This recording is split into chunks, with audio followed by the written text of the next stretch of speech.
Assalamualaikum warahmatullahi wabarakatuh. Perkenalkan, nama saya Farhat Riyadi Danwar. Saya di sini sebagai moderator sekaligus presentator kedua dari kelompok 1 yang berjudul e-wallet.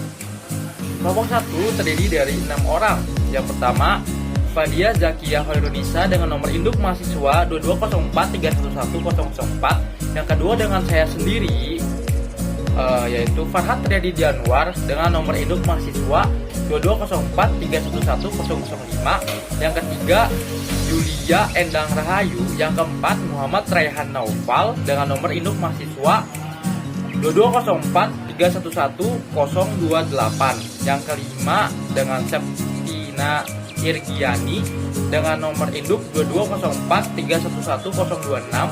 Yang keenam, yaitu Sanaya Raisa Khofifah dengan nomor induk mahasiswa 2204311059. Nah, kalian tahu nggak sih e-wallet itu apa? Kalau pengen tahu lebih lanjut, maka simak video berikut ini. Oke. Halo semuanya, perkenalkan nama aku Fadia Zakia Hoirunisa. Di sini aku ingin menjelaskan mengenai pengertian e-wallet. Jadi seiring berkembangnya teknologi, sistem jual beli juga sudah mengalami perubahan, mulai dari pembelian baju, pembelian perabotan rumah, dan pembelian makanan secara online pun semua serba online sekarang. Dan begitupun alat pembayaran juga ada nih secara online, yaitu e-wallet. Apa sih e-wallet? Jadi pada Maret 2013, rekening dompet pertama di Asia yang memakai nomor HP sebagai virtual account. Fungsi utamanya itu sebagai alat transfer uang, namun penggunaannya masih belum maksimal. Dompet elektronik itu memungkinkan para pengguna untuk melakukan transaksi jual beli elektronik secara cepat dan aman. E-wallet adalah suatu layanan yang bersifat elektronik dengan fungsi menyimpan data dan juga instrumen dari pembayaran, diantaranya yaitu sebagai alat pembayaran melalui kartu serta uang elektronik. Jadi meskipun kita tidak membawa dompet, yang penting kita membawa HP, kita pun juga bisa melakukan transaksi nih teman-teman. Dan di dalam pasal 1 angka 7 Peraturan Bank Indonesia nomor 18 tahun 2016 tentang penyelenggara pemrosesan transaksi pembayaran PBI nomor 18 tahun 2016 mengatur sebagai berikut. Jadi dompet elektronik atau electronic e-wallet yang selanjutnya, dompet itu melakukan melalui layanan elektronik untuk menyimpan data instrumen pembayaran, yaitu alat pembayaran dengan menggunakan kartu atau uang elektronik yang dapat juga menampung dana untuk melakukan pembayaran. Jadi karena di era globalisasi ini semuanya serba online, jadi meskipun kita tidak membawa dompet, kita pun juga melakukan transaksi online secara cepat, aman, dan praktis. Assalamualaikum warahmatullahi wabarakatuh. Perkenalkan, saya Farhat Riyadi Danwar sebagai presentator kedua dari kelompok 1 dengan judul e-wallet. E-wallet sendiri dikategorikan ke dalam uang elektronik sebagai instrumen pembayaran yang memenuhi unsur. Poin pertama, diterbitkan atas dasar nilai uang yang disetor terlebih dahulu kepada penerbit. Maksudnya apa sih? Maksudnya begini, sebelum menggunakan e-wallet, kita menyetorkan duit terlebih dahulu ke e-wallet tersebut, misalkan Dana, OVO maupun GoPay, melalui minimarket maupun store bank. Contoh penyetoran melalui minimarket itu melalui Indomaret maupun Alfamaret, sedangkan store bank itu transfer dari bank ke e-wallet tersebut.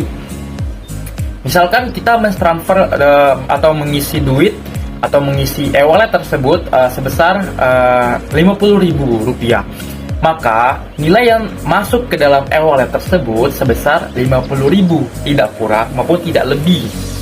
Nah, poin kedua, disimpan secara elektronik dalam media server atau chip. Maksudnya apa sih? Apa yang kita storekan atau top up ke dalam e-wallet tersebut melalui minimarket maupun transfer antar bank, yang masuk duitnya itu disimpan di dalam media server atau chip. Fungsinya apa? Agar memudahkan kita untuk bertransaksi ke seperti pulsa atau bayar listrik, sehingga lebih mudah untuk menggunakan e-wallet seperti Dana, OVO maupun GoPay. Nah, poin ketiga, dikelola penerbit bukan merupakan simpanan. Maksudnya apa sih? Dikelola penerbit bukan merupakan simpanan. Maksudnya, jika kita menyetorkan ke dalam e-wallet, Dana, GoPay, OVO, maupun yang lain-lain, itu jika kita menyetorkan 50.000 dan kita diamkan selama 1 tahun maupun 2 tahun atau selebihnya, tidak adanya bunga, nah kan, tidak adanya bunga. Kalau tidak adanya bunga, sehingga apa yang kita setorkan ke dalam e-wallet tersebut tetap sama, bahwa walaupun kita buka 2 tahun, 3 tahun kemudian, seperti itu. Baik, aku akan menjelaskan keuntungan atau manfaat dari e-wallet. Pertama itu bisa dilakukan di mana saja. Misalnya teman-teman sedang di kampus, sedang di angkutan umum, atau sedang di luar, teman-teman tetap bisa melakukan transfer atau melakukan penerimaan. Yang kedua itu lebih mudah. Maksudnya lebih mudah, teman-teman tidak perlu pergi ke bank hanya untuk melakukan transfer atau melakukan penerimaan. Teman-teman bisa menggunakan ponsel teman-teman untuk melakukan transfer atau melakukan penerimaan. Yang ketiga itu mengelola akun dari ponsel. Teman-teman tidak perlu pergi ke bank hanya untuk melakukan membuat akun. Teman-teman bisa menggunakan ponsel teman-teman untuk membuat akun dan mengelola akun teman-teman sendiri. Yang keempat itu mentransfer dana langsung ke e-wallet. Jadi misalnya teman-teman sedang ingin mentransfer uang ke bank, tetapi bank tersebut tutup, teman-teman tidak perlu khawatir. Teman-teman bisa mentransfer dana teman-teman lewat e-wallet secara langsung. Yang kelima itu mendapatkan SMS atau email setelah melakukan transaksi. Biasanya teman-teman akan mendapatkan SMS atau email setelah teman-teman tuh melakukan transfer atau melakukan penerimaan sebagai bukti kalau teman-teman sudah melakukan transaksi. Mungkin sekian penjelasan dari aku. Penjelasan berikutnya akan dijelaskan oleh Rehan.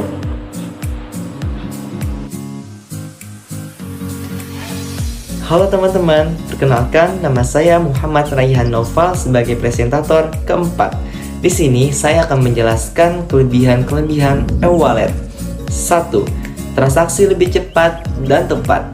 Berbeda dengan transaksi non-tunai, segala transaksi melalui e-wallet bekerja secara otomatis. Contohnya, kita dapat melakukan transaksi in aplikasi ataupun offline hanya dengan scan barcode. Begitu pula dengan verifikasi transaksi. Jika terdapat kesalahan input data atau nominal, maka sistem e-wallet akan bekerja secara otomatis, sehingga transaksi bisa berjalan dengan cepat dan tepat sesuai dengan keperluan penggunanya. 2. Meminimalisir resiko uang palsu. Adanya uang palsu masih menjadi ancaman bagi transaksi konvensional. Nah, ternyata masih ada tuh 188.000 lembar uang palsu beredar yang bisa merugikan siapapun yang menerimanya. E-wallet di sini sebagai layanan yang memproses uang digital tentu tidak mengalami kendala keamanan di atas. Perjalanan uang digital kita mulai dari top up, masuk ke akun e-wallet, hingga digunakan untuk transaksi, semuanya dilakukan secara digital. Perlindungan keamanan yang diberikan oleh masing-masing penyedia layanan e-wallet itu juga canggih loh. Jadi teman-teman gak usah khawatir, lebih kecil risiko dimanfaatkan oleh pihak tidak bertanggung jawab. 3. Keamanan transaksi terjamin. Memangnya apa aja sih pelindungan e-wallet? E-wallet telah dilengkapi standar keamanan yang tinggi loh, seperti terverifikasi Bank Indonesia dan Otoritas Jasa Keuangan. Jadi itu sudah legal ya teman-teman. 2. Terverifikasi PCI DSS atau The Payment Card Industry Data Security Standard, sehingga keamanan transaksi lebih terjaga. 3. Memiliki data center dan recovery data center sehingga pengelolaan data lebih terpusat dan aman. Selanjutnya saya akan menjelaskan tentang kekurangan e-wallet, yaitu pertama, terdapat biaya admin di tiap kegiatan transaksinya, dan masing-masing e-wallet itu memiliki nominal biaya transaksi yang berbeda. Kemudian yang kedua adalah menjadi lebih konsumtif, karena tiap belanja online kan kita mengeluarkan uang. yang tidak terlalu terasa dibandingkan berbelanja offline dengan uang tunai, sehingga bisa lebih boros kalau kita nggak bisa ngatur keuangan dengan baik. Kemudian yang ketiga adalah saldo tidak bisa dicairkan apabila di bawah syarat minimal penarikan. Dan yang keempat atau yang terakhir adalah e-wallet tidak bisa digunakan apabila tidak terhubung ke internet. Karena e-wallet itu sendiri merupakan layanan berbasis online yang bisa digunakan untuk transaksi di mana saja. Dan materi selanjutnya akan dijelaskan oleh teman saya yaitu Shanaya. Halo semua, nama aku Shanaya Raisa Kofifah.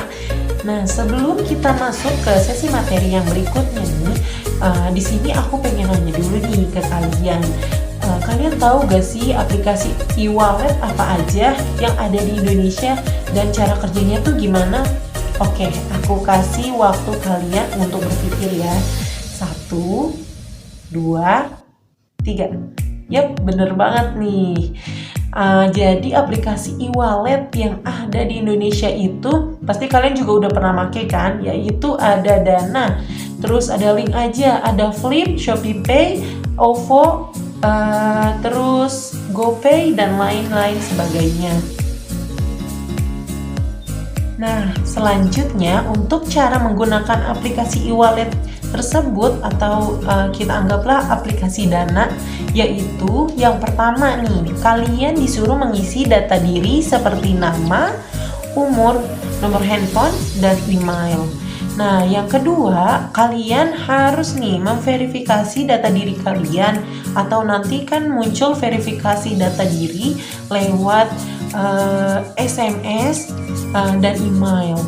Nah, selanjutnya yang ketiga, jika sudah terverifikasi data diri kalian, selanjutnya buat akun dan PIN atau password, lalu login ke akun yang sudah kalian buat.